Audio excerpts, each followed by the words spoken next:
crois de tout mon cœur, Seigneur, que ce soir, par la grâce de notre Seigneur Jésus-Christ, et en son nom, tu vas parler à quelqu'un et tu vas changer la pensée de quelqu'un et tu vas permettre à ton œuvre d'avancer et de devenir ce qu'elle doit devenir dans ta présence.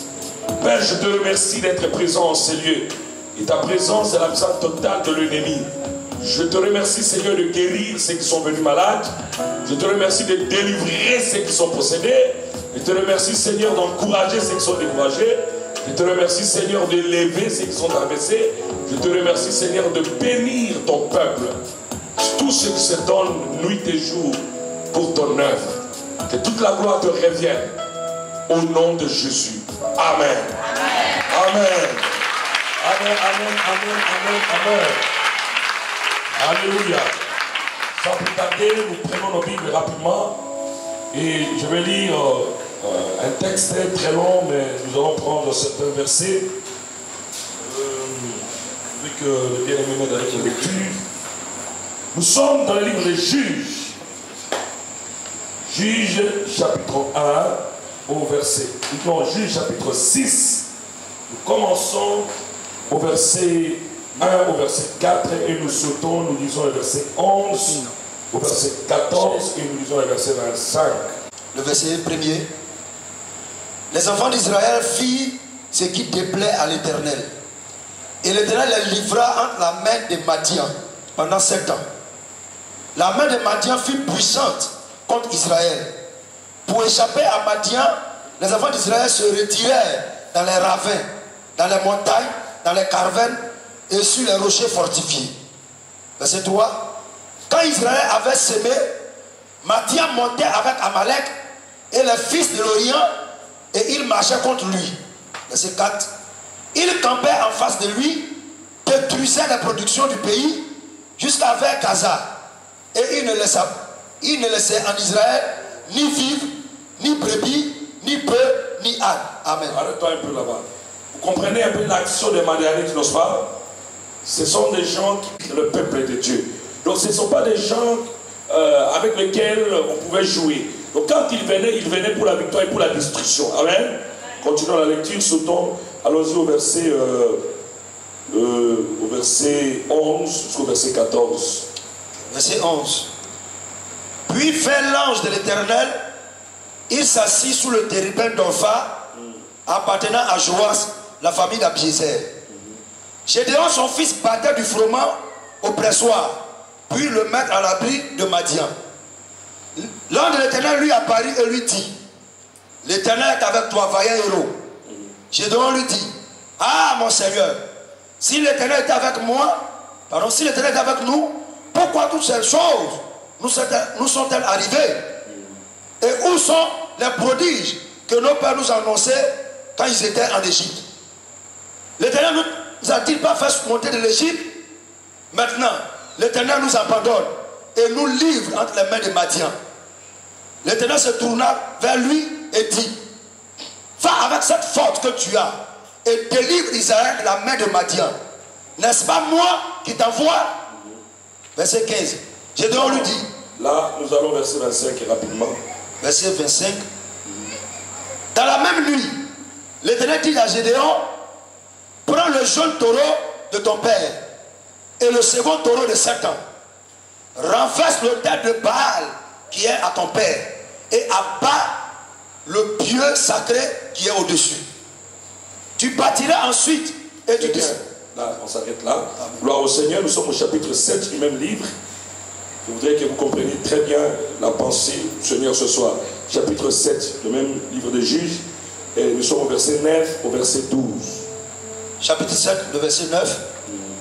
L'Éternel dit à Gédéon pendant la nuit: lève-toi, descends au camp, car je l'ai livré en tes mains. Si tu crains de descendre, descends-y avec Pura, ton serviteur. Tu écouteras ce qu'ils diront, et après cela, tes mains seront fortifiées. Descends donc au camp. Il descendit avec Pura, son serviteur, jusqu'aux avant-postes du camp. Madian, Amalek et tous les fils d'Orient étaient répandus dans la vallée, comme une multitude de sauterelles.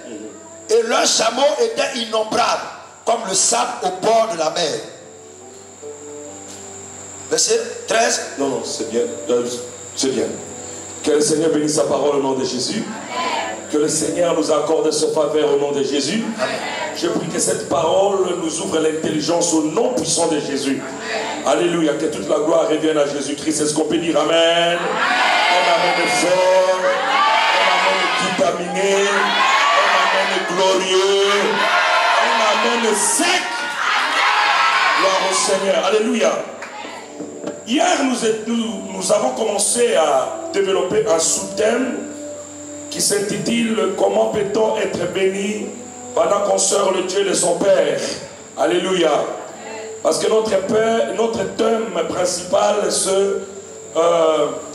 l'œuvre du Dieu de ton Père qui te bénira. Alléluia. Ce n'est pas l'œuvre de ton voisin, du patron, de ton entreprise, mais l'œuvre du Dieu de ton Père. Alléluia. Et dans cette œuvre-là, il y a des choses que nous devons comprendre. Si nous voulons réellement être bénis, être visités par Dieu.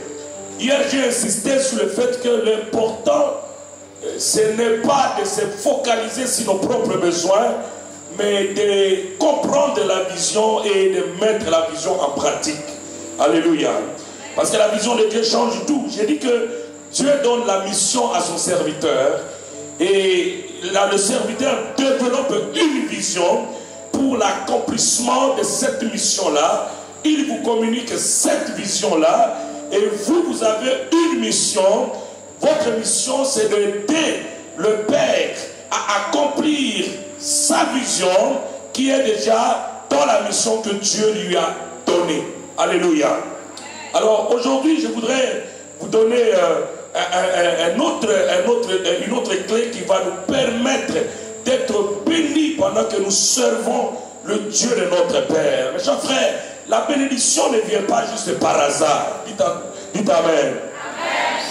Les bénédictions de Dieu viennent parce qu'il y a des principes qui sont respectés.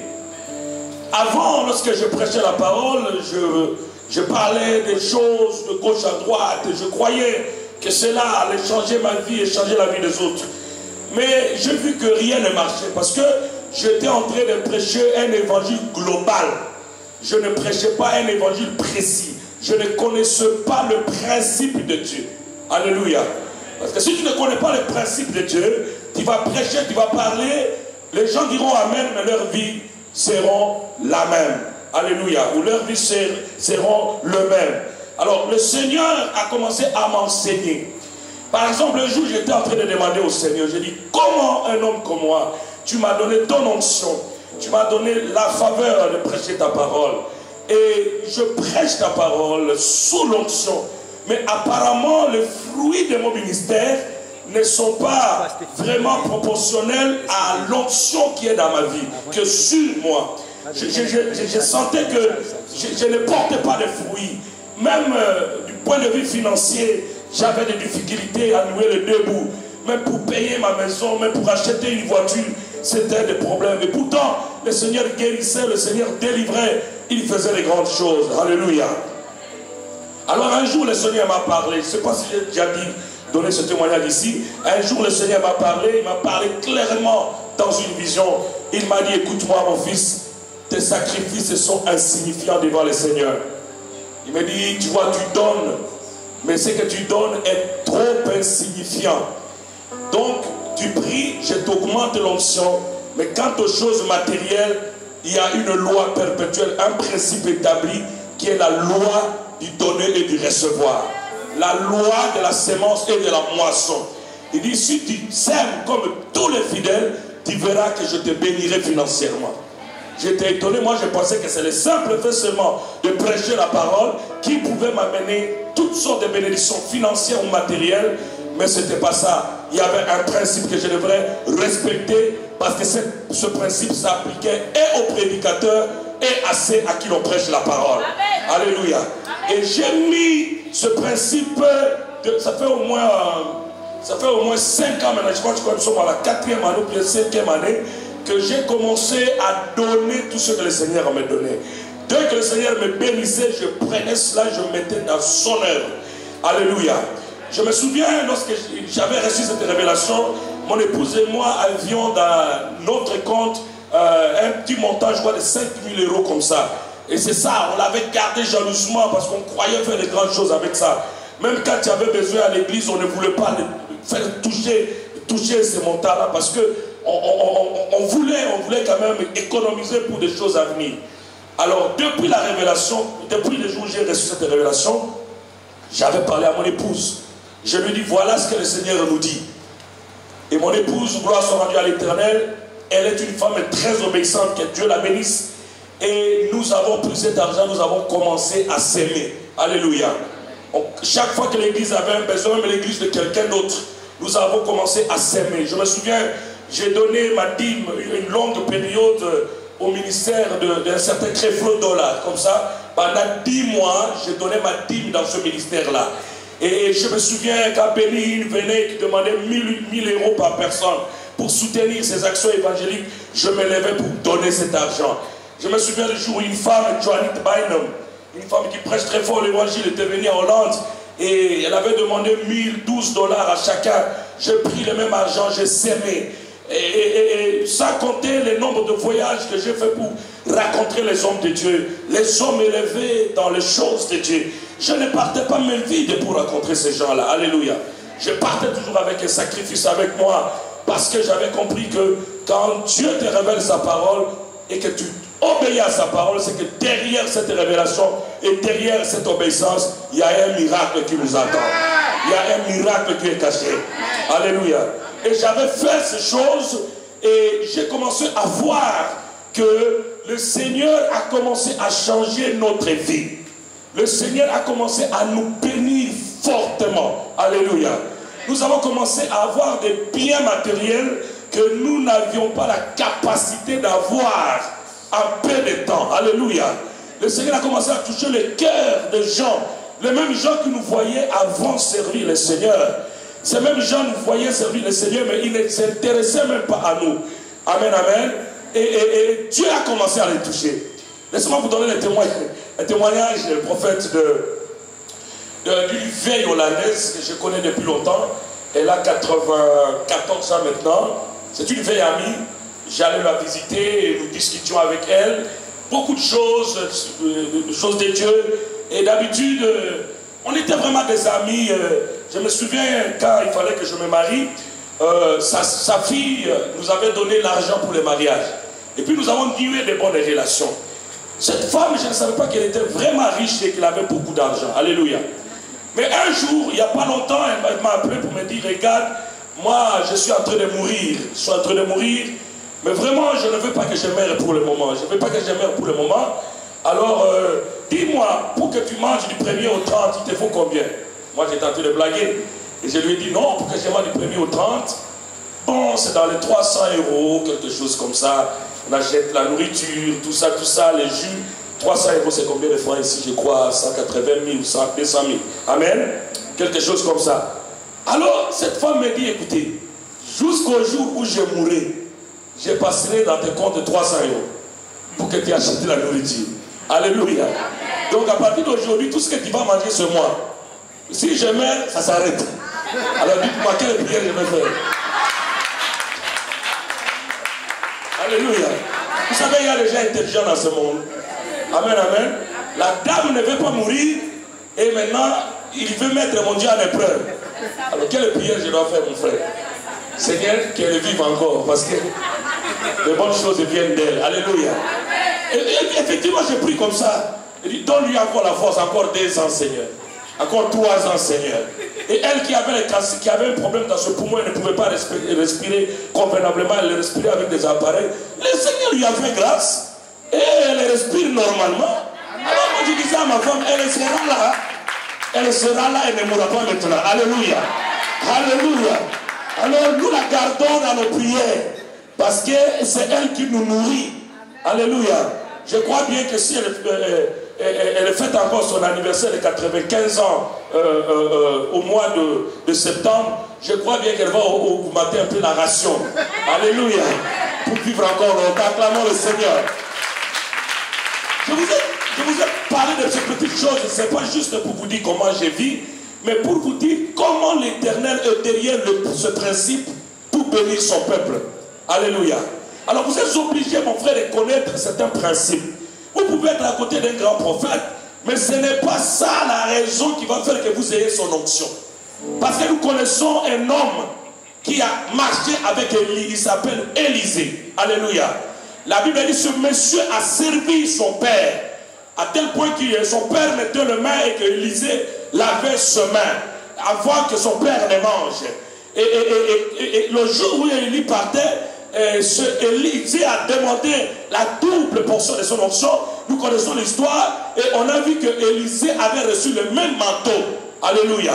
Il avait reçu le manteau d'Élie et Dieu a utilisé Élisée puissamment. Mais dans le cas d'Élisée, nous allons voir que l'onction d'Élisée n'avait pas de successeur. Vous connaissez l'histoire, n'est-ce pas? Il avait un serviteur qui ne voulait pas s'accommoder à sa vision. Élisée avait une vision. Sa vision, c'était quoi? Tous les étrangers qui venaient pour chercher le Dieu d'Israël devraient recevoir la grâce gratuitement. Et il fallait que tous ceux qui étaient avec Élisée comprennent cette vision-là. Alors, il y avait un Naaman qui était venu avec beaucoup de biens. Naaman était venu avec beaucoup de richesses. Et Élisée avait dit à ce serviteur, ne prenez rien de cet homme.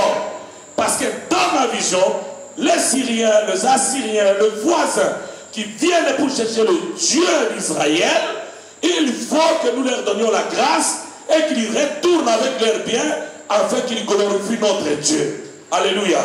Mais hélas, un de ses serviteurs le plus proche, qui n'avait pas avalé cette vision, est parti mettre la main sur les biens de Naaman. Et nous connaissons l'histoire, la lèpre qui était chassée de Naaman s'est attachée à ce monsieur-là et il est mort. Alléluia. Et Élisée également était mort, il était mort avec son onction, il est parti avec son onction au tombeau. La preuve en est qu'on avait jeté un mort, ce mort était tombé sur le tombeau, sur la tombe de ce monsieur-là, et voilà, il a repris vie. C'est-à-dire l'onction est restée là-bas. Mon frère, ma soeur, si vous voulez que l'onction de votre Père coule, comme je l'ai dit hier, vous avez besoin d'avaler sa vision, d'obéir à sa vision. Alléluia. Ce sont des choses très très importantes, parce que c'est comme ça que Dieu travaille. Alors ce soir, j'ai un autre point qui est très très simple, que nous connaissons tous, mais je vais le développer un peu pour vous faire comprendre de quoi s'agit-il. Si vous voulez que vous soyez bénis, alors que vous servez le Dieu de votre Père, le deuxième point c'est de manifester la foi des héros. Oh my God. Dis à ton voisin, manifester la foi des héros. Manifester, mon frère, ma soeur, la foi des héros. Alléluia. En fait, c'est quoi la foi des héros? La foi d'un héros, c'est une foi qui d'abord renonce à soi-même et voit l'avenir comme étant un défi à relever. Alléluia. C'est-à-dire c'est une foi audacieuse, c'est une foi courageuse, c'est une foi des fois dangereuse et périlleuse, parce qu'on est devant certains défis qui des fois peuvent demander notre propre vie. Alléluia. Le Seigneur Jésus va dire ceci: si quelqu'un veut me suivre, il faut qu'il renonce à sa propre vie. Alléluia. Si quelqu'un veut réellement me suivre, il faut qu'il renonce à sa propre vie, qu'il abandonne tout et qu'il me suive. Alléluia. Mes chers frères et sœurs, avant que je n'entre en profondeur de ces choses, je veux que vous compreniez comment le monde est en train de fonctionner. Alléluia. Le monde actuel est en mouvement. Le monde est en compétition. Alléluia. Toutes les nations de ce monde sont en train de chercher d'être les unes au-dessus des autres. Et nous savons que plus de 5 décennies, les États-Unis sont demeurés la première puissance mondiale. Mais il y a des nations comme la Russie qui sont en train de tout faire pour que cette puissance américaine ne puisse plus les dominer, mais que la Russie puisse s'affranchir de tous ces liens. J'ai parlé de la Chine hier, Et nous sommes en train de voir aussi des pays comme l'Inde et le Brésil. Ce sont des pays émergents qui sont forts. Ils ont développé leur économie, ils ont développé leur système politico-militaire dans le but d'atteindre cet objectif-là. Alléluia. Ils ont pris des risques. Je vois le pays comme l'Allemagne, et qui a pris des risques énormes. L'Allemagne avait vu très loin, l'Allemagne avait compris qu'il y aura la crise économique. Et pour survivre à la crise, il fallait créer la compétitivité. Alléluia. Et qu'est-ce que l'Allemagne va faire? Gerhard Schröder, qui était un socialiste. D'habitude, les socialistes, ce sont les gens qui font trop de largesse. Ils augmentent les impôts des riches et diminuent les impôts des pauvres. Mais lorsque Gerhard Schröder était venu arriver au pouvoir, il a pris des décisions courageuses. Il a diminué les impôts des riches. Il a diminué les impôts des entreprises pour permettre aux entreprises d'investir et à tous les Allemands d'avoir du boulot afin de faire face à la crise économique. Alléluia. Et des pays comme la France, qui n'avaient pas compris cette donne-là, se sont rendus compte qu'ils avaient commis une erreur. Et jusqu'à aujourd'hui, le chômage est en train de monter dans leur pays parce qu'il n'y avait pas de fondement. La Bible déclare: quand les fondements sont renversés, que fera le juste, mon frère? Alléluia. Ce principe est partout, même en économie. Alléluia. Aujourd'hui, on voit l'Allemagne qui est forte. L'Allemagne a fait ces choses dans le but de dominer toute l'Europe. Aujourd'hui, tu ne peux pas prendre la décision sans passer par l'Allemagne. Si l'Allemagne met son veto, alors la décision ou bien la résolution ne peut pas être admise. Alléluia. Donc le monde est en mutation. Et la géopolitique est en conflit. L'économie est en train... Nous sommes dans une compétitivité totale. Et même nos pays ici en Afrique, s'ils ne comprennent pas ces réalités, nous serons toujours les derniers. Nous serons toujours les derniers. Alléluia. Et l'Église aussi doit suivre cette histoire-là, doit suivre le cours des événements. L'Église aussi doit mettre dans sa tête que nous sommes dans un monde compétitif. Alléluia. Nous ne sommes pas seulement en train de lutter avec les forces du ténèbre, mais nous sommes aussi en train de lutter avec les forces humaines. Nous sommes obligés d'utiliser des stratégies et des moyens efficaces afin de tenir ferme quant à la compétitivité des religions, compétitivité de toutes sortes de dénominations. Alléluia. J'étais au Maroc et puis dans un taxi, il y avait des amis musulmans qui étaient là. Ils croyaient que j'étais aussi musulman. Comme Paul dit avec le païen, je suis comme un païen afin de gagner quelques amen. Ils parlaient de leurs histoires, j'écoutais gentiment. Mais il y avait un frère ivoirien qui était là, qui est musulman, et qui était en train de dire à son ami, dans le même taxi, il dit ceci: tu vois les chrétiens qui font le bruit aujourd'hui là, laissez-les. Dans 20 ans, l'islam, la religion islamique aura beaucoup plus d'adeptes que les chrétiens. C'est-à-dire que nous aurons beaucoup plus de pouvoir dans le monde que non les chrétiens. Et la chose là m'avait frappé.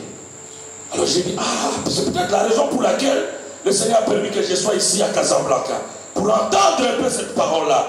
Parce qu'un homme de Dieu, un enfant de Dieu ne doit pas laisser tout partir comme ça. Amen. Dieu peut te parler au travers de quelqu'un et pour te révolutionner, pour t'amener quelque part. Alléluia. Alors j'ai pris cette parole comme étant une interpellation divine. J'ai dit, nous sommes dans une compétitivité qui ne dit pas son nom.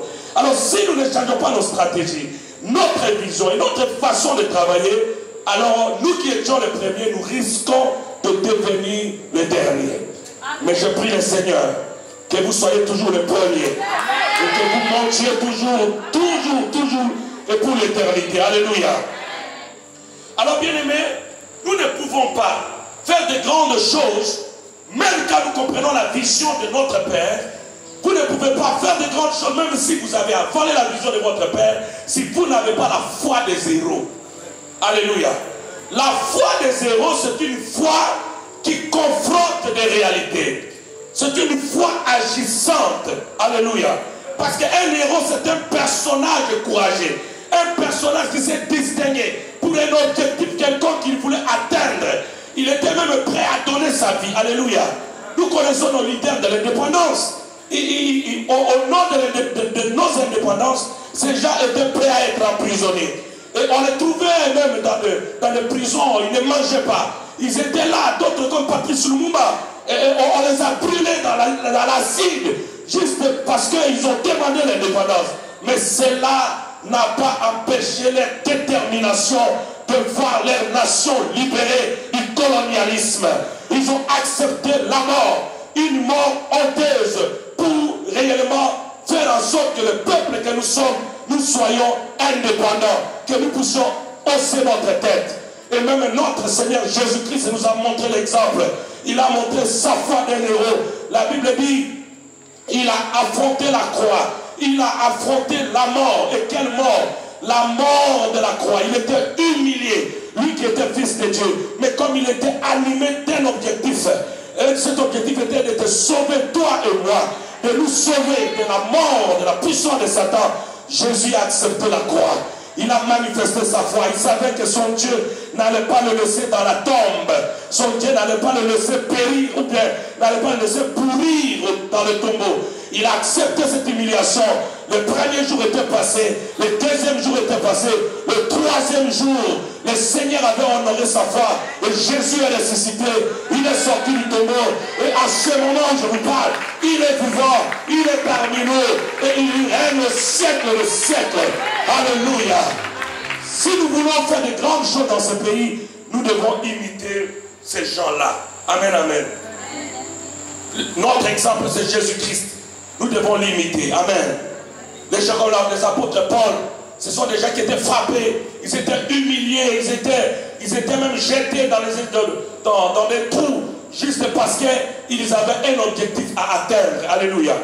Alors bien aimés, nous avons besoin de cette foi-là afin de faire de grandes choses. Alléluia. Et un héros, c'est cette personne qui a une foi ferme à ce qu'il croit. Tu connais la vision de ton père, c'est bien. Mais est-ce que tu es ferme dans l'application de cette vision? Parce que le problème avec les enfants de Dieu, c'est quoi? Le problème avec les enfants de Dieu, c'est de dire Amen, mais de ne pas faire ce pourquoi ils ont dit Amen. Alléluia. Notre Dieu, c'est un Dieu d'action. Dis à ton voisin, notre Dieu, c'est un Dieu d'action. C'est un Dieu d'action. Ma soeur, mon frère, notre Dieu veut te voir agir. Et ta foi doit être une foi agissante. Alléluia. Cet après-midi, le prophète m'a amené quelque part. Nous étions partis visiter le terrain pour la construction du temple. Je lui ai posé la question 2 jours avant. Quelle est ta vision pour l'église? Il m'a dit non, ici dans 2 ans, on doit construire un temple. Alléluia. Et ce temple doit être à 2 niveaux. Et en bas, il y aura le culte, tout ça, en haut, des bureaux, des hôtels, ceci, cela, tout ça. C'est une très belle vision. Alléluia. C'est une très belle vision, mais qui va demander le sacrifice de chacun. Est-ce que quelqu'un comprend ce que j'ai dit? On ne peut pas s'engager dans des choses comme ça si on n'a pas une foi des héros. La foi dont je parle ici, ce n'est pas le fait de croire que non, je suis guéri, je suis sauvé. C'est une foi qui regarde les réalités, qui voit que les réalités sont aux yeux des hommes impossibles, mais parce qu'on a un Dieu de possibilités, on se lève et on affronte les réalités et on accomplit la vision de notre Père. Et c'est comme ça que Dieu va nous visiter, Dieu va nous bénir. Mes chers frères, dans le livre de Genèse 11, je crois, la Bible est en train de parler d'une histoire qui m'intrigue toujours. Des hommes sans foi, des hommes sans Dieu, qui se sont réunis et qui avaient une vision. Et ils ont dit, ils avaient besoin de vivre ensemble. Et ils ont dit, nous devons construire une tour qui touche le ciel. Comme ça, nous serons protégés. Alléluia. Et ces gens-là avaient pris cette décision et ils ont construit ce tour-là. Et cette maison-là, ils ont construit cela à tel point que Dieu au ciel fut ému. Dieu dit non, c'est pas possible. Descendons et confondons-les. Parce que voilà que les hommes se sont mis d'accord pour faire quelque chose, ça veut dire rien ne les résisterait. Mon frère, ma soeur, si nous nous mettons d'accord pour faire quelque chose ici à Abidjan, rien ne peut nous résister. Dieu lui-même l'a dit, quand les hommes s'unissent pour faire des exploits, Dieu dit, rien ne peut les résister. rien ne peut le résister. Alléluia. Si Dieu était descendu, parce que les hommes sans Dieu l'ont défié, et combien à plus forte raison, hein, nous qui avons Jésus avec nous, si nous nous réunissons pour faire quelque chose, est-ce que Dieu ne va pas descendre? Est-ce que Dieu ne va pas descendre? Non, je te dis, Dieu va descendre. Il va descendre. Et il va nous accompagner dans tout ce que nous allons faire. Parce que nous avons manifesté une foi audacieuse, une foi des héros. Alléluia. Gloire soit rendue à l'Éternel. Alors bien aimé, écoutez-moi très bien. Là où nous venons de lire, nous sommes en train de voir l'histoire d'un homme que Dieu lui-même appelle un vaillant héros. C'est Gédéon. Dites après moi Gédéon. Gédéon était un homme qui avait la promesse et qui connaissait Dieu. Gédéon servait le Dieu de son père. Laissez-moi vous dire que Gédéon, c'est la race de Joseph. Parce que Gédéon, c'est le fils de Manassé. Or, Manassé, c'est le premier fils de qui? De Joseph. À qui il a été dit, c'est l'œuvre du Dieu de ton père qui te bénira. C'est l'œuvre du Tout-Puissant qui t'aidera. Alléluia. Gédéon connaissait cela. Gédéon savait que s'il se met dans l'œuvre de l'Éternel, même au péril de sa vie, s'il met toute sa foi dans l'œuvre de l'Éternel, Dieu allait le visiter. Peu importe le prix à payer. Alléluia. Et voilà ce Gédéon-là. Un jour, il va défier les Madianites. Les Madianites étaient, comme la Bible l'a dit, ce sont des gens qui venaient avec force juste au moment de la récolte pour torturer les enfants d'Israël. Quand les enfants d'Israël avaient semé, les Madianites venaient pour prendre toutes leurs semences, le bœuf et les ânes, et ils laissaient rien au peuple d'Israël. Alléluia. Et Gédéon va avoir la foi. Il va prendre le peu qui lui restait et il va le cacher à l'abri des Madianites. Alléluia. Quel risque, mon frère. Imaginez-vous que quelqu'un aurait vu Gédéon et il aurait dit aux Madianites, voilà ce type-là qui a pris ce récolte et qui est parti le cacher. Est-ce que ces gens allaient laisser Gédéon vivant? Ils allaient le tuer. Amen, amen. Mais Gédéon avait une foi. Et Dieu avait vu cette foi-là. Gédéon avait dit non, je ne peux pas continuer à vivre dans la famine. J'ai l'intelligence avec moi. J'ai la grâce avec moi. Le Dieu de mon père est avec moi. Je dois prendre ce que j'ai et je dois aller le cacher quelque part. Comme ça, quand les Madianites vont passer, je vais le prendre pour nourrir ma famille. Mon frère, ma soeur, la Bible dit que Dieu a vu cet acte-là et il était descendu vers Gédéon. Il a dit, voilà le genre de personnes dont j'ai besoin. Cette personne qui est capable de défier les ennemis. Par sa foi, il est capable de défier les Madianites. Je dois le prendre lui et le lever au rang de juge. Parce que déjà j'ai vu, sans armes, sans aucune autre aide, mais il peut défier les ennemis. Alléluia. Je vais te dire ceci par rapport à cette portion de l'écriture. Ça change. Alléluia. Si tu sais que tu es dans l'œuvre du Dieu de ton Père, je te dis, tu n'es pas seul. La main de l'Éternel est avec toi. Les gens te regarderont, ils verront une petite fille. Mais derrière toi, il y a un grand homme qui se cache. Il y a l'Éternel, le Dieu de ton Père qui est avec toi. Alors mon frère, ma soeur, ne regarde pas qui tu es maintenant, mais regarde ce que tu seras demain. Et qui tu sais que tu es maintenant, peut-être les gens peuvent te négliger. Les gens peuvent te voir comme ça. Mais Dieu Tout-Puissant voit en toi un héros, une héroïne qui se cache. Quelqu'un qui a une grande grâce, qui est capable de faire de grandes choses. Alléluia. Ne néglige pas le peu que tu as. Gédéon a pris le peu de semences qu'il avait pour le mettre de côté. Alléluia. Afin d'échapper aux Madianites. Le peu que tu as, le peu que tu reçois dans ton travail, viens avec ça et soutiens l'œuvre du Dieu de ton Père. Quand tu le mettras à part pour soutenir l'œuvre du Dieu de ton Père, tu auras manifesté la foi des héros. Tu auras manifesté la foi des héros. Vouloir le pas, l'Éternel parlera du haut du ciel, il dira, voici ma fille, voici mon fils. C'est un vaillant, c'est une vaillante héroïne, c'est un vaillant héros. Et Dieu te confiera de grandes choses. Alléluia. Gédéon a pris encore un deuxième risque. Le deuxième risque, c'est quoi? C'est que Gédéon, l'Éternel va lui dire, dans la maison de ton père, comme tu le sais, c'est un temple, c'est déjà un temple où tous les gens du village viennent adorer Baal. Va écrouler l'autel qui est dans la maison de ton père. Oh là là. Gédéon savait que le simple fait d'écrouler cet autel-là signifiait sa propre mort. Alléluia. Mais parce que l'Éternel lui avait parlé, Gédéon va prendre le courage pour aller écrouler, détruire cet autel-là. Alléluia. Et si vous regardez le plan, vous allez voir que les gens vont venir pour tuer Gédéon, pour réclamer la vie de Gédéon. Amen, amen. Quel est le risque que Gédéon prenait? Mais parce qu'il était un héros, parce qu'il avait la foi des héros, parce qu'un héros n'a pas soin de sa vie. Ce qui intéresse un héros, c'est la réalisation de la vision. C'est la réalisation de l'œuvre. Alléluia.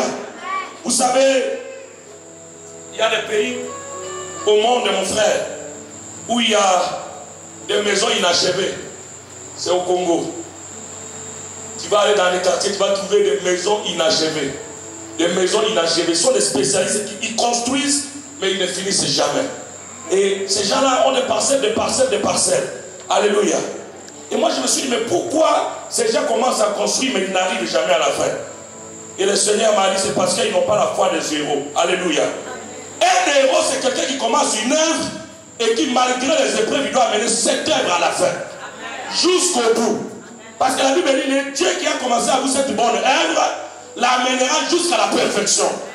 Dieu n'est pas quelqu'un qui peut te laisser en chemin. S'il te donne un fiancé, il va t'aider aussi à se marier. S'il te donne un travail, il va t'aider aussi à acheter des maisons, payer ce travail-là. S'il te donne un visa, il va te permettre de voyager. C'est un Dieu qui, lorsqu'il commence quelque chose, il doit t'amener à la fin de la chose, afin que tu puisses le glorifier. Mais le problème, c'est que toi, tu ne dois pas abandonner. Tu dois continuer malgré les menaces qui sont devant toi.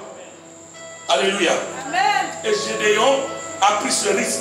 La nuit, il est parti pour démolir l'hôtel qui était dans la maison de son père.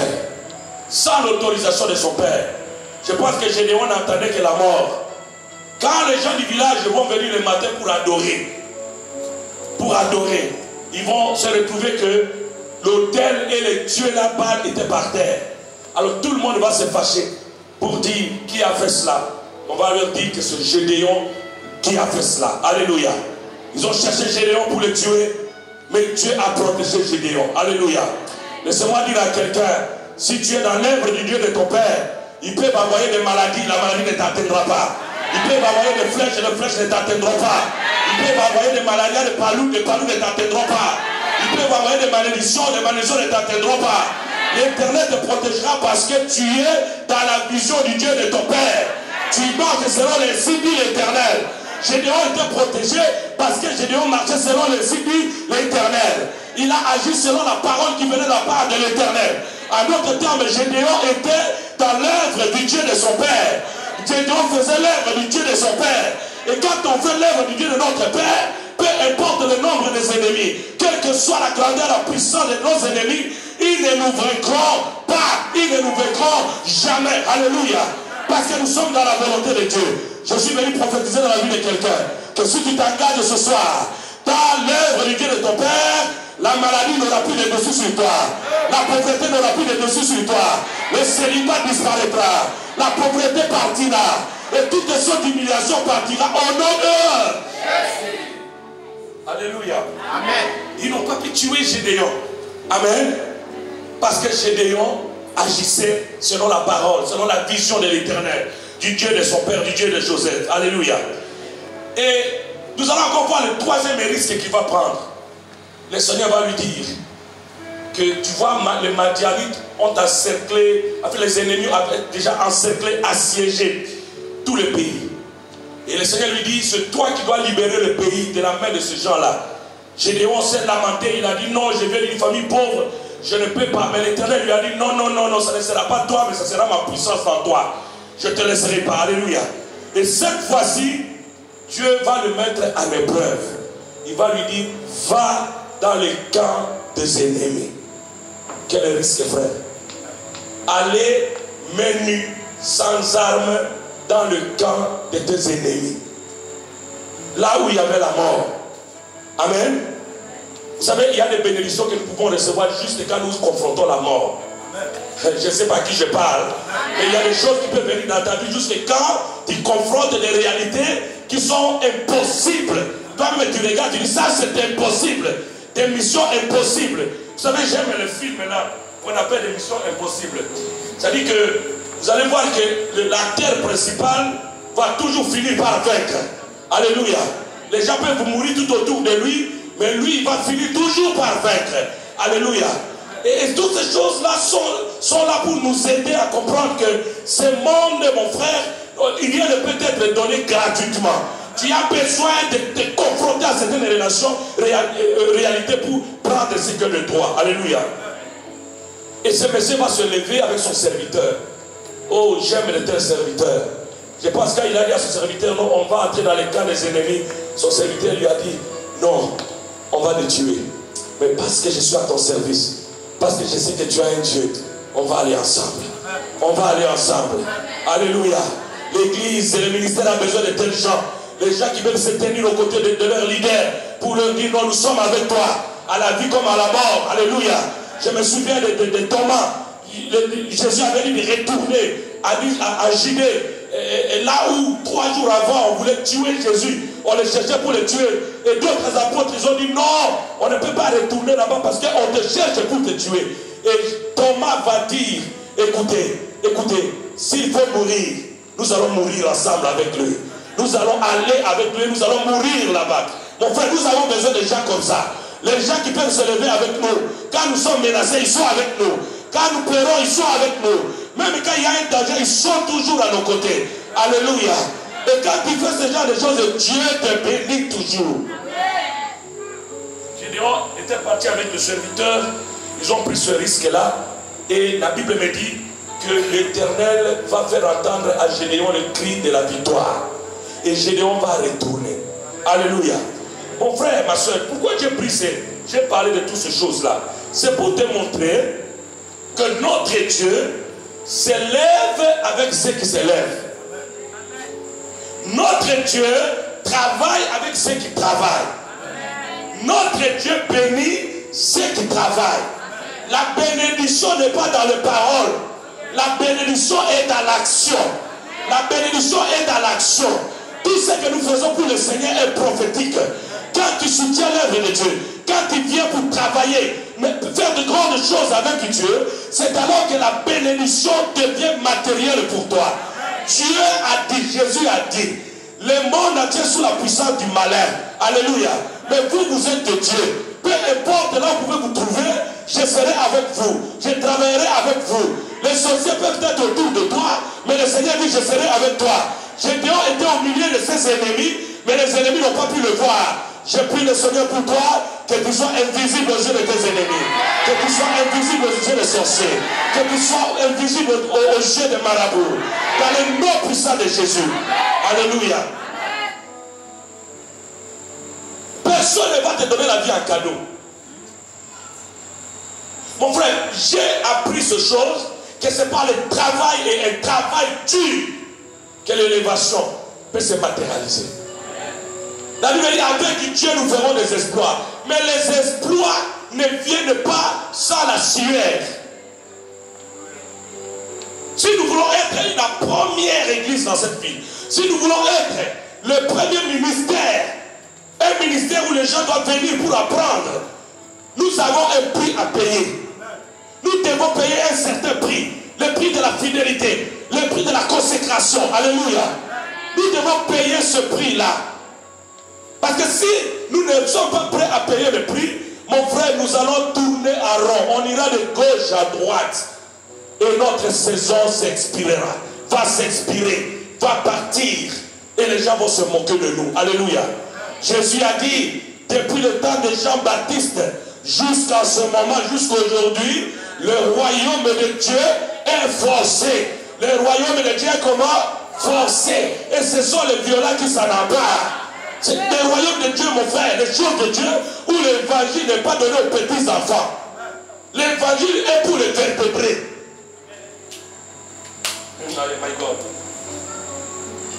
L'évangile n'est pas pour les petits enfants. Parce que l'évangile a ses persécutions. L'évangile a ses contours aussi négatifs. Mais si tu es un enfant, tu vas abandonner un chemin. Alléluia. Le Seigneur dit, le royaume est forcé. Ce sont les violents qui s'en emparent. Si tu as besoin d'être béni, tu vas manifester la violence de la bénédiction. Alléluia. Il y a certaines choses que nous devons arracher. Nous devons prendre. Nous devons entrer. Jacob n'était pas destiné à recevoir la bénédiction. Mais Jacob avait compris que ce jour-là, c'était une occasion unique pour sa vie. Il mettait sa propre vie en danger. Il avait même dit à sa mère, si mon père découvre ce que nous sommes en train de faire, au lieu de me bénir, il va me maudire. Mais sa mère va lui dire, mon fils, vas-y. S'il va te maudire, que cette malédiction tombe sur moi. Toi, tu es comme Jacob. Moi, je suis comme Rebecca. Je suis venu te dire, si tu fais un pas, le Seigneur t'accompagnera. Tu recevras ta bénédiction. Si tu prends la décision d'un héros, le Seigneur va faire quelque chose de grand dans ta vie. Alléluia. Et Jacob a détourné la bénédiction qui ne lui était pas destinée. Alléluia. Ah, je suis en train de prophétiser la vie de quelqu'un. Peut-être que tu cherches un mari. Oui, il y a quelqu'un qui part dans la rue. Il a été dit qu'il va marier tel. Mais par ta violence, que l'Éternel te fasse rencontrer avec lui au nom de Jésus. Que tu le prennes pour toi au nom de Jésus. Que tu le prennes pour toi au nom de Jésus. Parce que notre Dieu aime les violences. Que je parle à quelqu'un. Est-ce que je parle à quelqu'un?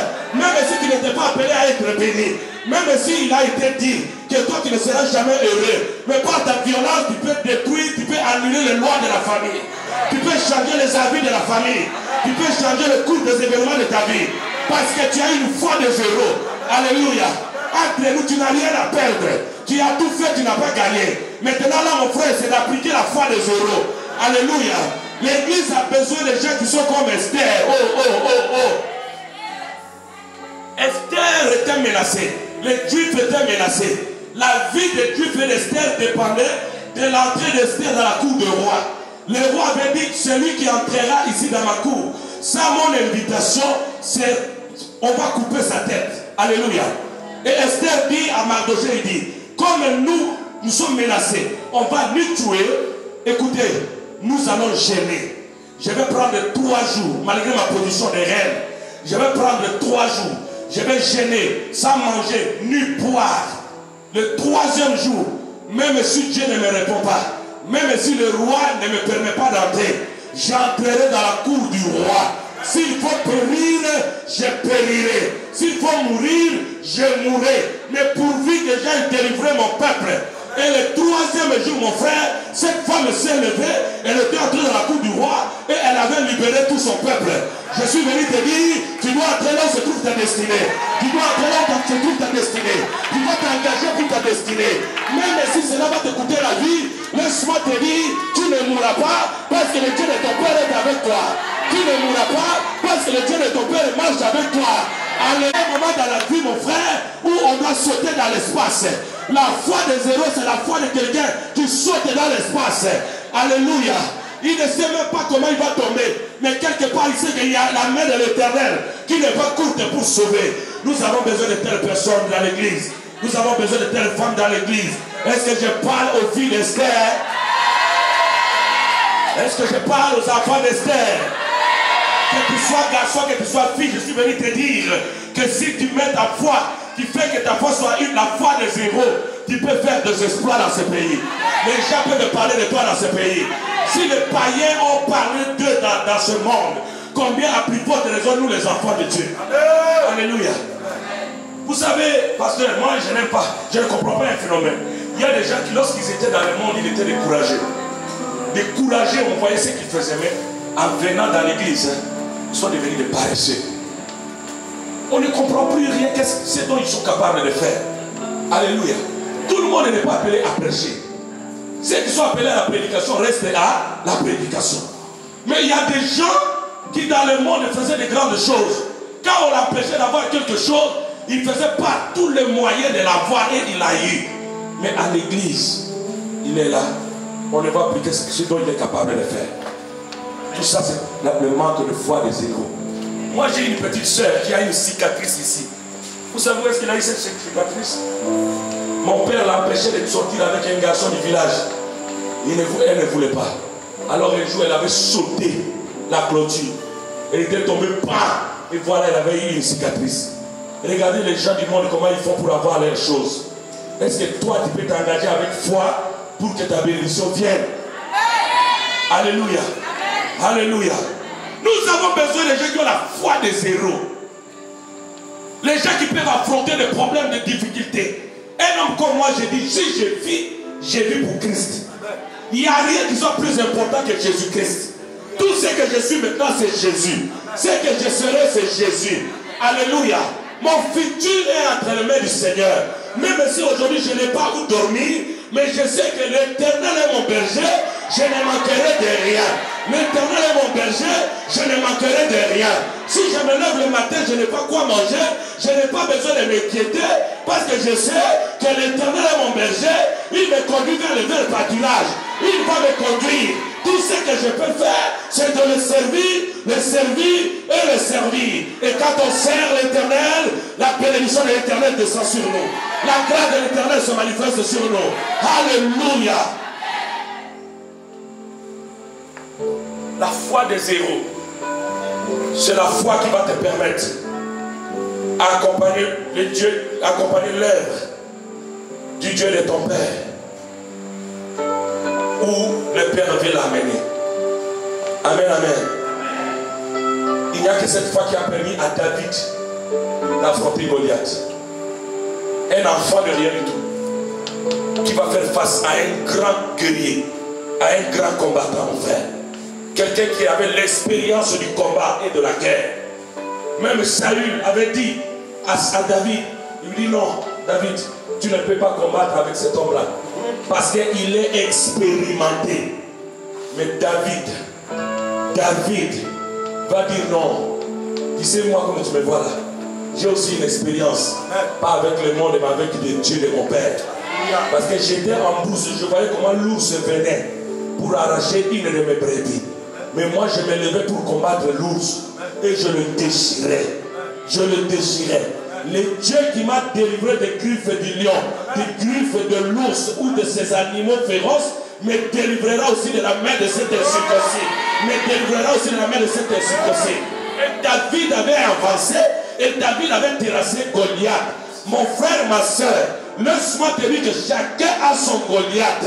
Même si tu as les promesses, Dieu mettra toujours un Goliath devant toi. C'est quand tu auras terrassé ton Goliath que tu entreras dans le palais royal.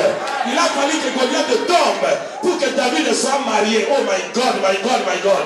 Il a fallu que Goliath tombe pour que David soit le gendre du roi. Il a fallu que Goliath tombe pour que David puisse manger dans la cour du roi. Chacun a son Goliath. Tous les ministères ont leur Goliath. C'est quand vous aurez terrassé votre Goliath que les bénédictions des cieux tomberont sur vous. Que la gloire de Dieu tombera sur toi. Que la puissance de Dieu se manifestera sur vous. Alléluia. David a affronté son Goliath avec sa foi, la foi des héros. Il a dit, après tout, si je meurs, c'est l'Éternel qui sera insulté. Parce que j'ai l'onction. Il a dit que je serai roi. Oh mon frère, avec Dieu on ne peut pas échouer. Moi mon Dieu, je l'appelle Yahweh succès. Le Dieu qui va de succès en succès, de gloire en gloire. Alléluia. Le moment est venu de se lancer dans le vide avec ce Dieu-là. Le moment est venu de se lancer dans le vide. De faire des choses que la nature humaine ne peut pas accepter. Alléluia. De faire des choses que même le voisin ne peut pas accepter. Alléluia. Moi j'ai vu quelqu'un, un frère, qui me disait en Belgique, ça fait longtemps, ça fait 7 ans. Il me disait, dès que j'aurai mon document dans ce pays, le permis de séjour, je serai parmi les jeunes noirs les plus riches de ce pays. Alléluia. Moi je l'ai regardé comme ça. Je vous dis la vérité, si quelqu'un vient, je vais vous montrer ses magasins, tout ça. Ça s'appelle Gauthier. Alléluia. Il me disait ça, il dit oui, je vais me lancer dans les affaires. Je vais faire tout pour devenir riche. Il me disait ça, il dit non, il y a des gens qui disent non, l'argent c'est pas beaucoup, moi je vais être riche. Et au moment où je vous parle, le gars a des magasins partout. Alléluia. Alléluia. Tu as une vision pour ta propre vie, mais tu as besoin de la foi des héros pour l'accomplir. Amen, amen. Il y a des gens dans la Bible même qui n'avaient qu'une vision, être guéris. Être guéris. Parce qu'ils ont souffert depuis des années. Mais ils savaient que leur guérison dépendait du fait de toucher le Seigneur Jésus. Mais malgré les obstacles, ils ont affronté les obstacles. Ils ont touché le Seigneur et ils étaient guéris. Il y a des femmes, même Jésus les avait repoussées. Jésus a dit, on ne peut pas donner la nourriture des enfants aux chiens. Et la femme elle répond à Jésus, elle résiste au Seigneur. Mais les petits chiens, je ne suis même pas une chienne. Une chienne c'est trop dit, mais je suis une petite chienne. Les petits chiens ont droit de manger même les miettes qui tombent, non pas qui tombent de la table des enfants. Et Jésus dit, je n'ai jamais vu une aussi grande foi. Et Jésus va libérer. Il va libérer le miracle. Et la Bible dit, au même instant, son enfant fut guéri. Alléluia. Quand tu auras manifesté la foi des héros, le miracle dont tu as besoin se manifestera. La grâce dont tu as besoin se manifestera. Alléluia. Hier, j'ai parlé de Ruth. Et j'ai dit comment Ruth était devenue la femme de Boaz. Mais il y a une chose que je n'ai pas dit hier, que je vais dire aujourd'hui. Alléluia. Pasteur, vous savez, Naomi, il va dire à Ruth quoi? Cette chose est importante. Il lui dit, lave-toi le visage, moins-toi. Mais il dit, remets tes vêtements. Alléluia. De quels vêtements s'agit-il? Tu vois, cette femme avait vécu un moment dans le deuil. Alléluia. Parce que son mari était mort. Sa beauté, on ne pouvait pas la voir. Et le monsieur lui dit non. La dame lui dit non. Ce monsieur a beaucoup d'argent, il vend aussi beaucoup de femmes. Mais toi, tu dois mettre tes vêtements. C'est-à-dire ces vêtements-là que tu t'habillais avant. Amen. Tu vas les remettre. Tu dois lever le vêtement de deuil. Et tu dois mettre les vêtements de joie. Le manteau de la délivrance. Parce que ton heure est arrivée. Alléluia. Oh, je sens l'onction du Saint-Esprit. Il dit, revêt-toi bien. Mais remets tes vêtements. Laissez-moi vous dire que Ruth était Moabite. Or, le fils de Moab, ou les filles de Moab, ce sont, leur origine c'est Lot. Et vous savez comment ils sont venus dans le monde? Lot avait 2 filles. Et Lot s'est enivré du vin et les filles ont dit, comme nous vivons seuls avec notre père, nous risquons de ne pas laisser une postérité. Qu'est-ce que nous devons faire? Nous devons maintenant faire enivrer notre père un peu du vin et que nous puissions avoir des rapports sexuels avec lui pour qu'on puisse avoir des enfants. Amen.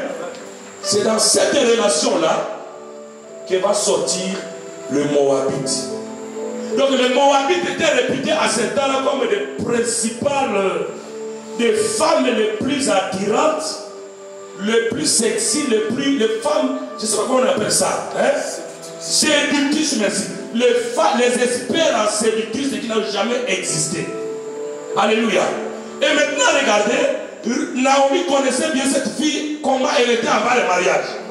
Et il lui dit non, tu as un potentiel. Cet homme-là, tu ne peux pas l'avoir juste en priant. Il faut que tu le séduises. Tu ne peux pas l'avoir juste en priant. Et tu ne peux pas l'avoir juste en portant des robes longues là, non. Mais ces vêtements dont j'étais connu, quand mon fils était tombé amoureuse de toi, mon fils avait brisé la loi même de l'Éternel. L'Éternel disait ne vous mariez pas avec les Moabites. Mais le jour-là, quand mon fils t'avait vu, mon fils avait oublié l'Éternel, il avait brisé l'interdit. Mais ces vêtements-là, et prends la démarche de moi que je te connais. Et vois, oh. Mais ces vêtements-là, alléluia. Oh, dis à ton voisin, mets ces vêtements-là. Alléluia. Il dit, porte ces vêtements-là. Ne porte plus de jupes longues. Et mets ces vêtements-là qui se limitent quelque part. Change ta démarche. Change ta démarche. Change ta façon. Tu es déjà parfumé. Tu as déjà une bonne odeur. Tu n'es plus comme une domestique. Tu n'es plus comme une ouvrière. Maintenant, mets les vêtements de gloire. Et toi comme une femme vraiment avec les grands F. Et présente-toi devant lui. Je connais le cœur de Boaz. Oh mon frère, je suis venu dire à quelqu'un, le temps est venu pour que tu portes les vêtements de louange. La Bible dit l'Éternel te donnera les vêtements de louange. Et il enlèvera les vêtements de deuil. Tu as longtemps porté le deuil. Les gens t'ont longtemps humilié. Le temps est venu pour que tu portes les vêtements de louange. Les manteaux de la délivrance. Les manteaux de l'élévation pour entrer dans ta destinée. Alléluia. Est-ce que je parle à quelqu'un? Le ministère doit porter ses vêtements de gloire. Ses vêtements de gloire, mon frère. Et faire des choses comme des experts. Comme des gens qui ont la grâce de Dieu. Il dit mets tes vêtements. Mets tes vêtements. Mais c'est limite pas ce niveau de Auguste. Il va encore lui dire quoi? Il dit va. Va. Il va voir, il va se coucher. Il ne faut pas aller. Cette Bible a des histoires. Alléluia. Il dit va te coucher à côté de ce monsieur-là. Sois là dans ses pieds. Ton problème c'est d'être au pied de ton père. C'est là que se trouve ta bénédiction. Il dit couche-toi à ses pieds. Découvre ses pieds. C'est-à-dire entre sur ta couverture. Écoutez les strates. Il ne faut pas jouer avec les grands-mères. Hein. Alléluia. Les grands-mères ont fait la vie, ils connaissent les choses. Alléluia. Et vous avez un vieux père ici. Vous avez des vieux pères qui vous donnent des stratégies pour conquérir le pays, pour conquérir les richesses de ce pays. Nous sommes venus pour vous donner des stratégies pour conquérir l'Abidjan. Oh my God, my God. Alléluia. Il dit, va te coucher là-bas. Si c'était toi, tu allais dire, non, il va penser que je suis une femme, une prostituée. Sans intelligence. À côté des riches même si on t'appelle prostituée, ça change quoi? Ça change quoi? Alléluia. Tu vois les gens que Dieu bénit, ils ont aussi une intelligence ouverte. Amen. Alléluia. Ruth avait dit, hey, moi j'avais seulement honte de la grand-mère. Mais comme c'est elle-même qui me dit là, moi je n'entendais que ça. Mon frère, elle a fait porte, elle a mis ses vêtements, elle est partie se coucher. Et quand le monsieur va se réveiller, il va sentir quelque chose. Oh, il va sentir que c'est quelque chose. Mais tu vois, c'est différent quand une femme, quand ta femme est à côté de toi, c'est différent. Amen. Si c'était un homme, il va toucher et puis il va sentir, non, il y a une onction ici. Alléluia. Alors il lui dit calmement pour que les gens y attendent. Qui es-tu? Je suis ta servante, la rite qui glane derrière les champs. C'était de séductrice. Même la voix me l'avait changé. C'est moi, c'était mon habit là.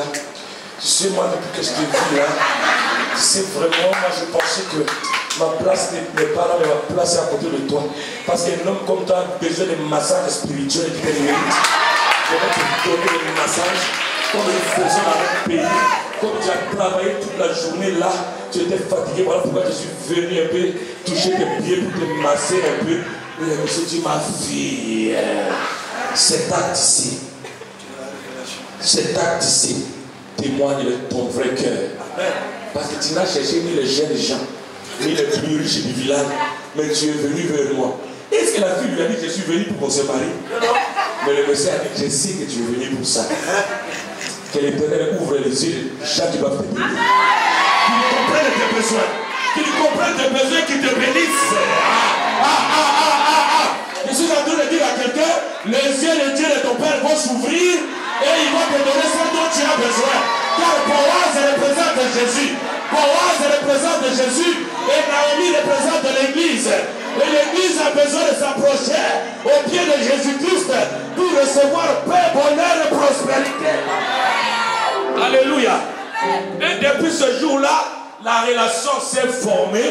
Ils se sont mariés. Et Ruth est devenue la femme de Boaz. Ruth va accoucher. Alléluia. Et David va venir. Et Jésus-Christ va venir. Alléluia. Et regardez ce que Dieu est capable de faire, mon frère, ma soeur. Il y a des choses dans ta vie que tu vas recevoir juste quand tu agis comme Ruth avec une foi de zéro. Alléluia. Ruth savait qu'on allait l'insulter. On pouvait même le tuer. On allait la prendre pour une prostituée. Mais parce qu'il avait écouté la parole de Naomi, elle était partie là, elle a mis sa vie en danger. Et la voilà couronnée de gloire. Je suis venu comme Naomi pour te dire, si tu soutiens, si tu travailles dans cette œuvre, tu donnes ce que tu as dans cette œuvre, le Boaz qui vit au siècle va te voir et il va changer ton identité. Je dis, il va changer ton identité. Peu importe d'où tu viens, peu importe tes origines, quelles que soient tes origines, quel que soit ton niveau d'études, Boaz va changer ton identité. Il va changer ton identité. Ce n'est pas le nombre des hommes Ce n'est pas le nombre de filles qui étaient en Israël, à Bethléem à ce temps-là, qui allaient empêcher à Ruth d'être mariée à Boaz. Non, mon frère et ma soeur, quand l'Éternel est à sa main sur quelqu'un, personne ne peut enlever cette main-là. Car la main de l'Éternel, c'est la main de la faveur. La main de l'Éternel, c'est la main de la grâce. La main de l'Éternel, c'est la main qui ouvre les portes. J'ai pris le Seigneur que Boaz étende sa main sur toi. Quand Ruth lui avait demandé, étends ta main sur ta servante. Étends ta main, oh my God, my God, my God, my God. Je suis venu dire à une servante que l'Éternel est en train d'étendre sa main sur toi. Il est en train d'étendre sa main sur toi. Il est en train d'étendre sa main sur toi. Avant, tu as travaillé toi-même. Tu as multiplié beaucoup d'efforts. Mais maintenant, le Seigneur veut que tu fasses un pas, que tu ailles vers ta destinée. Et quand tu vas aller vers Boaz, tu vas prendre le courage d'aller vers Boaz avec le vêtement de gloire. Ces vêtements de gloire qui sont la parole que je donne en ce moment. Quand tu vas entrer avec ta foi, le Seigneur étendra sa main sur toi. Il étendra sa main sur toi. Il étendra sa main sur toi. Il te bénira. Car la Bible déclare, c'est l'œuvre du Dieu de ton Père qui te bénira. Qui te bénira. Ce n'est pas l'œuvre de ton oncle. Ce n'est pas l'œuvre du marabout. Ce n'est pas l'œuvre de ton grand frère. Mais l'œuvre du Dieu de ton Père. Car le Dieu de ton Père est capable de faire au-delà. Si un homme comme Boaz a pu marier cette femme-là, a pu la traiter d'une manière décente, combien a plus forte raison l'Éternel des armées. Oh my God, my God, my God. Alléluia. Alléluia. J'ai béni le Seigneur pour cette pluie-là. Parce que c'est ça ce que je voulais. Alléluia. Les choses doivent changer. Amen, amen. Vous ne méritez pas de fuir comme ça devant la pluie. Vous êtes une race élue. Une génération des élus. J'ai dit, il faut que les choses changent. Je suis venu ranimer quelqu'un pour lui dire, tu es riche, mais porte tes vêtements. Le problème, c'est de porter tes vêtements. Ne te néglige pas. Ne regarde pas tes origines. Ne regarde pas ce que tu as maintenant. Mais engage-toi entièrement dans l'œuvre de ton Père. Alléluia. Avec une foi de zéro. S'il faut périr, que tu périsses. Alléluia. S'il arrive que tu vas passer des mois sans payer les loyers, ce n'est pas un problème. Mais d'abord, l'œuvre du Dieu de ton Père. L'œuvre du Dieu de qui? De ton Père. Alléluia. Moi, je l'ai vu à m'engager dans l'œuvre du Dieu tout-puissant, mon frère. J'ai vu comment Dieu a commencé à nous bénir. J'ai vu comment le Seigneur a commencé à étendre sa main puissante. Et jusqu'aujourd'hui, les bénédictions de Dieu sont en train de couler. Est-ce qu'il y a la race de Ruth ici? Est-ce qu'il y a la génération Ruth ici? Est-ce qu'il y a la génération de Ruth ici? J'ordonne par le nom de Jésus que vous vous êtes percé la muraille. Percez la muraille. S'il y a un obstacle devant vous, affrontez cet obstacle. Parce que Dieu vous a appelé à la grandeur. Il ne vous a pas appelé à l'humiliation, mais il vous a appelé à l'élévation. Dieu vous a appelé à l'élévation, à la grandeur. Il faut que dans ce pays, les gens disent, il y a une église quelque part, il y a un monument quelque part. Mon frère, nous sommes nés pour laisser des traces, pour laisser des impacts. Il faut qu'après nous, les gens disent, tel ou tel était passé ici. Même dans ce ministère, il faut que ton souvenir reste.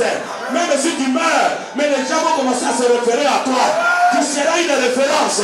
Quand lui, il était là, les micros, on ne manquait pas les nouveaux micros. Quand lui, il était là, la sonorisation était bien. Quand lui, il était là, on avait beaucoup d'argent. Est-ce que quelqu'un croit à ces choses? Reçois-le dans le nom de Jésus. Deviens cette personnalité de personne à qui Dieu met toutes les grâces, toutes les faveurs pour être une bénédiction ambulante. Oh, alléluia. Laissez-moi me limiter là. Une bénédiction ambulante. Oh, Christ, tu sais quoi? Dieu ne va pas dire c'est vous bénir, mais il fera de vous une bénédiction. C'est-à-dire les pieds sont bénis, la main est bénie, les doigts sont bénis, les yeux sont bénis, ton regard même qui faisait peur aux gens est béni. Ta voiture est bénie. Il suffit que tu passes avec ta voiture, quelqu'un d'autre met la main sur les traces de tes roues. Et Dieu lui bénit avec une voiture. Parce que tu es béni. Alléluia. Dieu a cette vision-là de faire de toi une bénédiction ambulante. Non seulement de te donner les choses de ce monde qui vont passer, mais de mettre la bénédiction en toi. Parce qu'il a dit à Abraham, je te bénirai, mais je ferai de toi une source de bénédiction. En fait, s'il te manque quelque chose, les choses dont moi je t'ai béni, comme toi tu es la source, la bénédiction pour se germer. Alléluia. Alléluia. Alléluia. Alléluia. Bien, cette œuvre est glorieuse. Cette œuvre est glorieuse. Je ne suis pas en train de flatter personne ici parce que vous n'allez pas me donner des milliards. Même quand vous me donniez des milliards, je dirais ce que l'Éternel m'a montré. Je dis, cette œuvre est glorieuse. Cette œuvre, Dieu la connaît. C'est un ministère béni. Mais un ministère béni a besoin des hommes aussi forts, des hommes puissants, des hommes courageux, des hommes qui peuvent renoncer à leur propre vie et à s'engager à l'œuvre du Dieu de leur Père. Alléluia. Oh my God, my God, my God. Et Dieu fera de vous des hommes et des femmes recherchés. Recherchés. La Bible dit, on t'appellera recherché, ville non délaissée. Oh my God. Que partout où tu vas, on te recherche. Qu'on recherche ta gloire, qu'on recherche tes grâces, qu'on recherche tout ce que Dieu a mis en toi. Au nom de... Au nom de... Au nom de... Alléluia. Tu peux changer ta destinée avec ta foi. La foi des héros. Comme cette femme-là, Ruth. Elle est devenue la femme d'un millionnaire, d'un homme connu. Parce qu'elle a mis sa vie en danger. Il y a un moment où nous devons oublier, nous devons négliger les paroles mauvaises des gens sur nous. Même si les gens parlent mal, ça c'est leur bouche. Dieu a donné la bouche à tout le monde pour que chacun dise ce qu'il veut. Nous aussi nous avons notre bouche. Là où on dit que nous sommes malheureux, nous sommes bien aimés. Nous sommes bénis. Dieu est avec nous. L'Éternel marche devant nous. L'Éternel est notre lumière. Alléluia. Alléluia. Bien-aimé, Jésus a besoin de gens comme ça. La vision, aussi claire qu'elle soit, aussi vaste qu'elle soit, aussi grande qu'elle soit, ne peut pas se réaliser de soi-même. Il faut payer un prix. Est-ce que quelqu'un comprend ce que j'ai dit? Il faut payer un prix. Il y a des sacrifices à faire. Il y a des choses qu'il faut faire par la foi. Oublier. Il y a des fois qu'on oublie. Moi, ça fait des années que je n'ai même pas été dans aucun anniversaire de mes enfants. Et ma fille aînée m'a appelé un jour, j'étais en Angola l'année passée. Il m'a dit, papa, il m'a dit en néerlandais, il dit, papa, tu es méchant. J'ai dit, pourquoi? Il dit, jamais tu n'as été dans mes anniversaires. Tu es toujours avec les autres, mais jamais avec moi. J'ai pleuré. J'ai senti la douleur dans mon cœur. Mais j'ai dit à ma fille, ce que je sais faire aujourd'hui, tu ne la comprends pas. Mais demain, quand tu grandiras, tu la comprendras. Tu la comprendras et tu sauras que c'était pour votre bonheur. Il y a des sacrifices que nous faisons parce que nous savons qu'il n'y a que le sacrifice qui peut amener la faveur de Dieu. Qui peut amener la faveur de Dieu. Combien de gens sont bénis par ce petit message de ce soir? Combien de gens sont bénis aujourd'hui? Alléluia. En retournant ici, mets tes vêtements. Ce bon esprit-là. Alléluia. Change ta mentalité. Alléluia. Et approche-toi près de Boaz. C'est-à-dire entre en profondeur des choses de Dieu. Entre en profondeur de l'œuvre de Dieu. Car c'est l'œuvre du Dieu de ton Père qui te bénira. C'est cette œuvre-là qui va te bénir. Jusque-là, tu n'as que goûté à la bénédiction. Alléluia. Tout ce que tu as là, ce sont les miettes. Mais l'Éternel n'a pas, parce que l'Éternel n'a pas encore déversé ces choses. Mais je suis en train de dire à quelqu'un, ce que j'ai vu aujourd'hui, l'Éternel va le déverser. Je savais, homme de Dieu, et je parle de la part de Dieu. Aujourd'hui, tu vois, tu m'as amené aujourd'hui pour voir le terrain, non? Mais cette histoire-là, moi je l'ai vu, nous étions comme si on était chez Oye Depot, à Canaan Land. On était nous deux, et tu m'as montré les constructions, les écoles, tout ça, tout ça. C'est quand nous étions partis pour voir le terrain là que cette vision m'est revenue. J'ai dit, Dieu ne vous appelle pas juste à une portion de terre, mais Dieu vous appelle à un petit territoire. À un territoire dans un territoire. Alléluia. Un lieu où il y a des universités, il y a des hôpitaux, il y a des ceci, il y a même des petits aéroports. Si vous ne croyez pas, moi je crois. Moi je crois parce que notre Dieu fonctionne comme ça. Alléluia. Notre Dieu fonctionne comme ça. C'est pour ce genre de choses-là que Dieu vous appelle. Alléluia. Alléluia. Est-ce qu'il y a des gens qui peuvent se lever avec moi pour cette œuvre-là? Est-ce qu'il y a des gens qui peuvent se lever avec moi pour cette œuvre-là? Pour accomplir cette œuvre-là? J'ai besoin de femmes et de hommes qui se lèvent pour l'accomplissement de cette vision-là. Seigneur, le Dieu de ton Père qui te bénira. Est-ce qu'il y a quelqu'un qui peut se lever avec son Père pour cette œuvre-là? Je suis en train d'appeler quelqu'un qui peut se lever pour l'accomplissement de l'œuvre de son Père. Est-ce qu'il y a quelqu'un qui est prêt? Ça fait longtemps que tu as dépensé tout ton argent dans les choses inutiles. Les gens t'ont mangé l'argent. Les gens t'ont pris des ressources. Les gens t'ont détourné. Mais le Seigneur dit, comme les gens t'ont détourné, viens vers moi. Engage-toi dans mon œuvre. Moi, je suis le Dieu qui ne peut pas décevoir. Je ne peux pas te décevoir. Même si tout le monde t'a abandonné, je suis l'Éternel, le Dieu qui te recueille. Je suis en train de parler à quelqu'un qui m'écoute même dehors. Qu'il y a encore une deuxième chance. Tu peux encore reporter tes vêtements. Tu peux encore vivre dans la gloire. La gloire dont tu penses tu l'as perdue. Tu peux la retrouver, tu peux la retrouver, tu peux la retrouver. Au nom puissant de Jésus. Alléluia. Alléluia. Alléluia. Alléluia. Oh, que le ciel soit témoin de ces paroles. Que le ciel soit témoin de ces paroles. Je parle de la part du Saint-Esprit. Que vous pouvez construire toute une ville. Vous pouvez construire toute une ville. Vous pouvez le faire. Vous pouvez le faire. Si vos yeux peuvent le voir, vous pouvez le faire. Si vos yeux peuvent le voir, et vos mains peuvent le faire. Avec ce Dieu-là.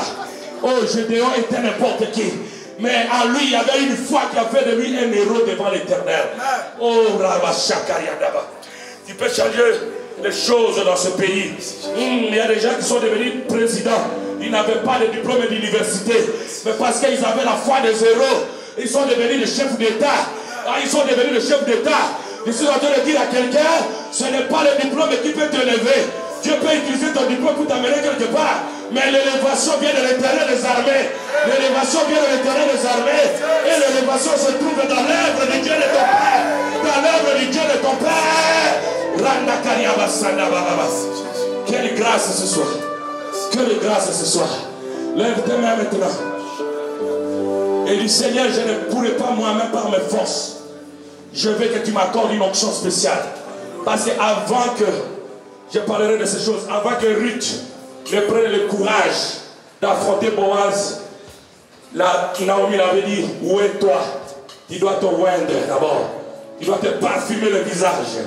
Maintenant tu vas demander à Dieu de te parfumer. Grâce pour que tu puisses affronter les nouveaux défis qui sont en train de venir. Oh, je vous ai dit hier que l'homme, peu importe la grandeur de sa vision, il ne peut réaliser quelque chose lui-même. C'est toi, tu as la mission de réaliser le plan de Dieu. Il faut que la nation soit bénie au travers de vous. Il faut que cette nation soit bénie au travers de vous. Oui, ce soir, vous allez demander à Dieu d'être une bénédiction pour ce pays, la Côte d'Ivoire. Vous devez être une bénédiction pour votre gouvernement, pour vos frères et vos sœurs. Si les gens, les églises n'ont pas pu contribuer pour le développement de ce pays, vous serez la première église qui allait construire les universités, les grandes universités. Je parle de la part de Dieu. Je suis en train de sentir l'Éternel en train de lever des hommes et des femmes dans cette assemblée. Vous serez ces hommes et des femmes clés de cette assemblée. Le Seigneur est en train de vous envoyer sa bénédiction. Je sens cette bénédiction descendre, descendre, descendre. Là où tu as levé tes mains, l'Éternel est en train d'envoyer la rosée du ciel. La rosée du ciel. Il a promis la rosée, il a promis la rosée. Le Seigneur est en train d'envoyer la rosée. La rosée qui descend. Maintenant,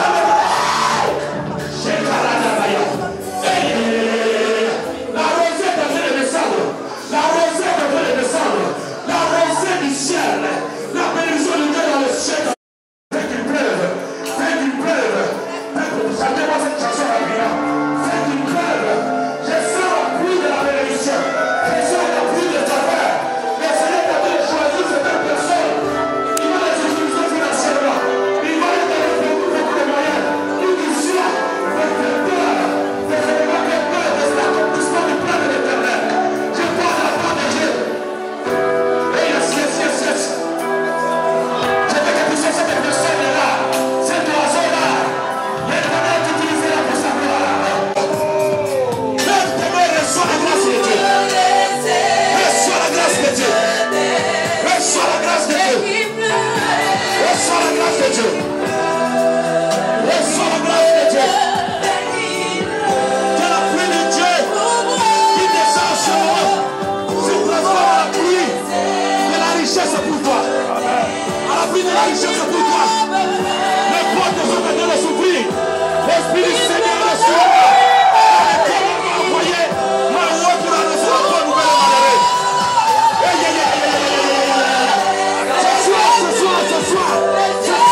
main de l'Éternel est déjà élevée. Je suis venu ce soir avec une option spéciale pour lever les héros, les gens qui peuvent monter ensemble avec l'homme de Dieu vers les nouveaux horizons, vers les nouvelles montagnes, vers les nouvelles opportunités. Toute cette salle va être remplie, toute cette esplanade va être remplie de la gloire de Dieu. Attention maintenant. Attention maintenant. Sur les hommes comme sur les femmes, il y a une puissance de Dieu qui est en train de briser les chaînes aujourd'hui. Sa présence est là. Quel est ce sorcier qui est en train de te combattre? Il n'a plus de pouvoir ce soir. Car les églises, les cieux sont ouvertes. La main de l'Éternel est sur toi. Père, dans le nom de Jésus. Oh! Oh! Amène-moi ce frère rapidement. Il faut que sa vie change dans ce pays. Comme toi, Seigneur. C'est une étoile. Les entrepreneurs. Je vais voir avec les entreprises. C'est pas aussi pris dans cette assemblée. Encadrez-les bien. Généria Basaka. Et attention. Attention maintenant. Les cieux s'ouvrent maintenant. Les cieux s'ouvrent. Là derrière moi dans la salle, faites attention. Vous qui êtes derrière moi là, il y a une force qui est sortie de moi, qui est en train de chercher quelqu'un sur qui entrer. Quelqu'un sur qui entrer. Attention maintenant. 1, 2, 3 jusqu'à 4, le feu va descendre. Le feu va descendre. 1, 2, 3, 4, recevez.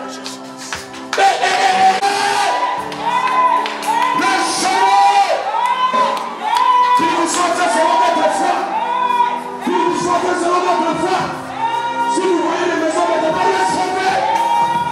Si vous voyez les entreprises maintenant, recevez. Si vous voyez les cités remplies des hommes et des femmes venant du monde de Dieu, recevez. Et Seigneur, je vois dans le ministère des nations venir. Je te remercie pour cette bénédiction, Père. J'accepte ce corps. Je vois les nations venir. Pour recevoir la grâce de Dieu, j'accepte cela, Seigneur. Allez, recevez la grâce de Dieu. Recevez la grâce de Dieu maintenant. Vous qui êtes rejetés, vous qui n'avez plus d'espoir. Attention, attention, attention. La grâce mérite de donner le message. Et de donner le message. Nous va vous amener au problème de Boaz. Pour celui qui a le cœur à soutenir cette œuvre, à travailler dans cette œuvre, ou même dans l'œuvre de Dieu, même à soutenir ce que je fais, où que tu sois, où que tu entends ma voix, la grâce de Dieu descend du haut des cieux. Ça descend, ça descend, ça descend. Allez, recevez, recevez, recevez, recevez, recevez, recevez dans le nom de Jésus.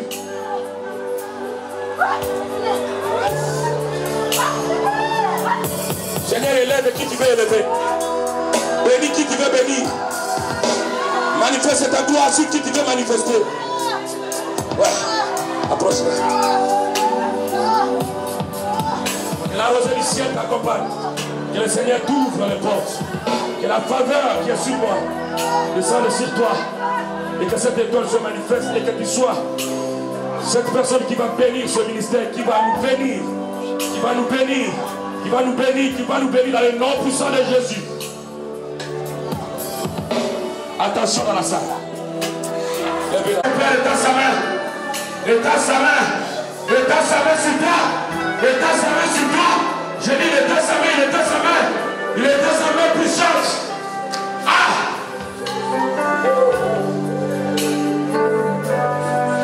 Jésus. Lève tous les mains. Laisse les gens qui sont en train de prier par terre, laisse-les. Tu vas faire des exploits, tu vas ouvrir le ciel pour eux. Tu vas le bénir à tel point, Seigneur, qu'ils vont entrer même là où ils ne pouvaient pas entrer par ta grâce. Que l'onction de Dieu accompagne ces paroles maintenant. Que tous ceux qui ont ouvert le cœur pour franchir ce mur soient touchés maintenant. Voilà, voilà, voilà.